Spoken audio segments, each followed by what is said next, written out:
রবিবার সকালে kiwi spinach Apple দিয়ে একটা স্মুদি বানিয়ে খেয়ে নিলাম, আর অস্কারের মালিকের জন্য অমলেট করে দিলাম। তারপরে এদিকে অস্কার চলে এলো, আমি বসে খাচ্ছিলাম। প্রত্যেক দিন সকালে ওর এটা রিচুয়াল, এসে আমার কাছে একটু আদর খাবে। আদর করতে করতেই পায়ের কাছে ঘুমিয়েই পড়লো। তারপরে কালকে একটা নাইস সেট কিনে এনেছিলাম, সেটাকেই আনপ্যাক করলাম। যে চাকুগুলো আছে এগুলোকে একটু ধোয়ার দরকার, কারণ ইউজ করার আগে একবার সাবান দিয়ে ধুয়ে নেওয়া প্রয়োজন। তারপরে লাঞ্চ টাইম হয়ে গেল, এখানে 2 এগ হোয়াইট অমলেট আর স্পিনাচ দিয়ে খেলাম, পাউরুটি আর একটু শশা কেটে নিয়ে। এটা সকালেই খেতে পারতাম, কিন্তু সকালে খেলে আবার দুপুরে খিদে পেয়ে যেত।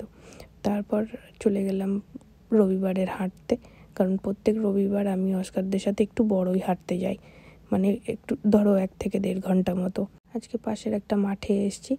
এইটা আর পাহাড়ের ওপরে না, যেরকম ওয়াইন গার্ডেনে প্রত্যেক দিন যায় সেরকম নয়, চাষের জমির পাশে আল দিয়ে হাঁটা যায়। আর এখানকার একটা কালচার হলো, যাদেরই কুকুর আছে তারা এরকম চাষের জমির পাশে বা যেখানে যেখানে জায়গা আছে সেখানে হাঁটতে যায়। আমিও খুব এনজয় করি এই সময়টা। আর আজকে রোদও উঠেছে। এই যে দেখতে পাচ্ছ, এগুলো কিন্তু ওয়াইন গার্ডেন যাদের আছে তারা, বা যাদের বাড়িতে অ্যাপার্টমেন্টে থাকে, যাদের নিজস্ব বাড়ির বাগান নেই, তারা এগুলো ভাড়া নিতে পারে বা অনেক সময় কিনতেও পারে। জার্মানিতে এটা খুব প্রচলিত, যে একটা আলাদা বাগান বাড়ি রাখে এরকম।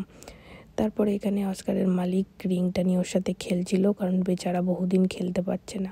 হঠাৎ করে একটা হাঁসের আওয়াজ শুনতেই দেখতে পেলাম পাশে একটা এরকম অনেকগুলো হাঁস বসে আছে আর ডাকছে। তারপরে বুঝতে পারছিলাম না, অস্কার আমাদেরকে শুকে শুকে দেখিয়ে নিয়ে গেল, দেখো যে এইদিকে আরও হাঁস রয়েছে। কিন্তু খুব অবাকভাবে ও কিন্তু কোনো হাঁসের দিকে যাচ্ছিল না, বা ওটা ধরারও চেষ্টা করছিল না। আমরা ভেবেছিলাম হয়তো ও দৌড়ে গিয়ে কিছু ধরার চেষ্টা করবে হাঁসগুলোকে। চুপচাপ দাঁড়িয়ে লক্ষ্মী ছেলের মতো দেখছিল। তারপরে এই কাঠের বেঞ্চটা পেয়ে একটু বসলাম, কারণ অনেক উইন্টারের পরে রোদ আসছে, এখন বেশ রোদটাকে এনজয় করছি।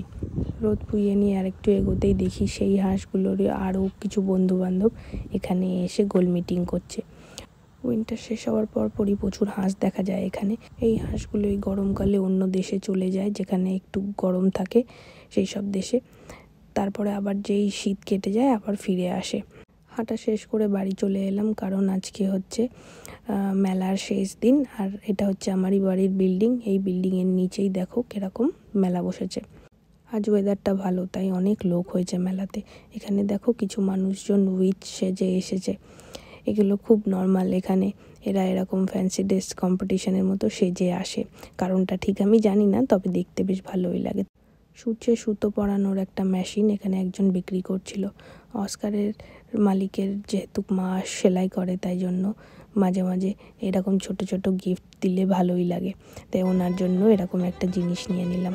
তারপর এই লোকটা কি সুন্দর ভায়োলিন বাজাচ্ছে, দেখো এরকম ট্যালেন্ট দেখলেও ভালো লাগে, তাই কিছুক্ষণ দাঁড়ালাম, কিছুক্ষণ এনজয় করলাম। আমার সাথে অনেকেই এনজয় করছিল, উনি কিন্তু দারুণ ট্যালেন্টেড।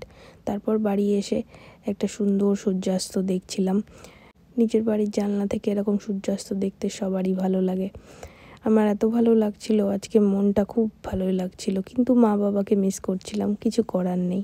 আর এই বদমাসটা দেখো পুতুলটাকে ধরে বসে আছে। তারপর ডিনার সেট বার করছিলাম, এই সময় এসে যত রাজ্যের এই পেপারগুলোকে কুচিয়ে কুচিয়ে এক করছে।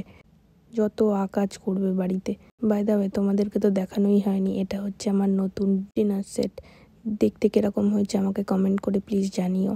5টা সেট 5 রকমের মতো, দেখতে বেশ ভালো লাগে। তারপরে রাতের ডিনারের জন্য টোফু, ধনেপাতা, আদা কুচি, লঙ্কা কুচি দিয়ে একটু হালকা করে জিরে ফোড়ন দিয়ে ভেজে নিলাম। এটাই আজকে কিনোয়ার সাথে খাবো। কিনোয়াটা কিন্তু বেশ হেলদি, তোমরাও ট্রাই করতে পারো। আর অস্কারের মালিক যেহেতু বাইরে থেকে খেয়ে এসেছিলো, পেট ভরা ছিল, তাই ওর জন্য অল্প করে দিলাম কিনোয়া আর ডিম। আর এদিকে ড্রাই ফ্রুটস দেখো, আম, ক্র্যানবেরি আমার খুব আগের দিন ভালো লেগেছিলো, তাই বেশি করে নিয়ে এলাম আজ। নারকেল অস্কারের মালিকের জন্য। আর এদিকে হচ্ছে এগুলো কিন্তু আদা, আর সবগুলো কিন্তু চিনি ছাড়া, শুধুমাত্র শোকানো। 3 দিন মেলাতে গিয়ে বেশ ভালোই লাগলো।